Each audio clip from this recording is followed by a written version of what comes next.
Assalamualaikum warahmatullahi wabarakatuh. Saya Muhammad Faris Daniel bin Muhammad Fazli daripada program 1DB. Baiklah, hari ini saya akan melakukan simulasi litar bekalan kuasa AC2DC. Baiklah, di hadapan ini merupakan litar skematik untuk litar bekalan kuasa AC2DC.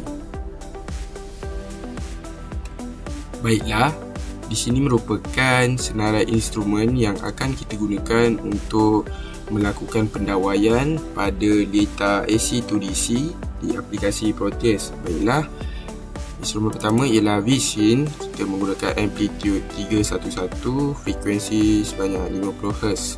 Baiklah, seterusnya ialah transformer. Baiklah, transformer ini menggunakan primary DC resistance sebanyak 220V dan secondary DC resistance sebanyak 12V. Seterusnya kita mempunyai full wave rectifier ataupun diode 1, diode 2, diode 3 dan diode 4 IN4001. Seterusnya ialah IC LM7805. Baiklah, seterusnya C1 bernilai 100 mikrofarad dan I sekali C2 bernilai 0.1 mikrofarad. Baiklah, di hadapan ini merupakan litar bekalan kuasa AC2DC yang telah siap pendawaian. Baiklah, saya akan menerangkan fungsi setiap komponen.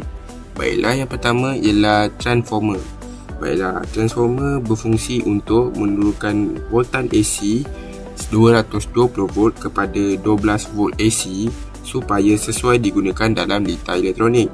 Baiklah, seterusnya ialah jabatan diode IN4001 ataupun dikenali sebagai full wave rectifier. Ia disusun sebagai jabatan untuk menukarkan arus ulang alik kepada arus terus berdenyut. Baiklah, seterusnya ialah kapasitor C1 100 mikrofarad.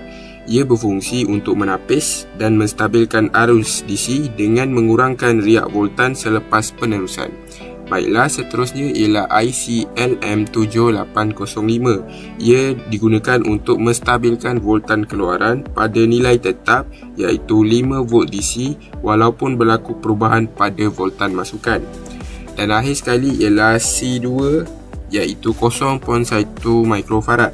Baiklah, dia berfungsi sebagai untuk menapis gangguan frekuensi tinggi bagi memastikan voltan keluaran benar-benar stabil dan bersih. Baiklah, seterusnya saya akan melakukan simulasi untuk pengiraan voltan selepas transformer, selepas 4 diode dan output.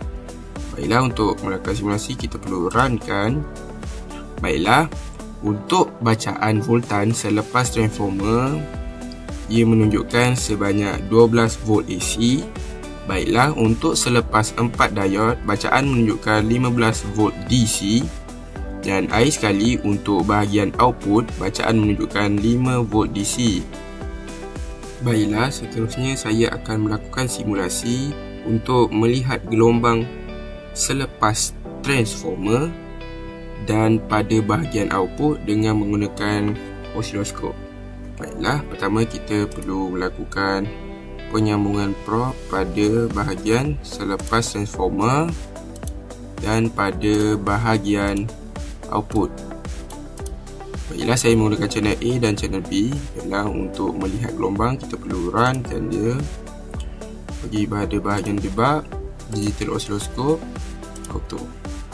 Baiklah, seperti yang kita dapat lihat untuk channel A dan channel B. Baiklah, ini merupakan graf bagi selepas transformer dan ini merupakan graf pada bahagian output. Seperti yang kita lihat, untuk selepas transformer arus masih arus ulang alik dan pada bahagian output arus menunjukkan arus terus. Baiklah, graf untuk selepas transformer sinus ulang alik dan pada bahagian output graf menunjukkan hampir garis lurus.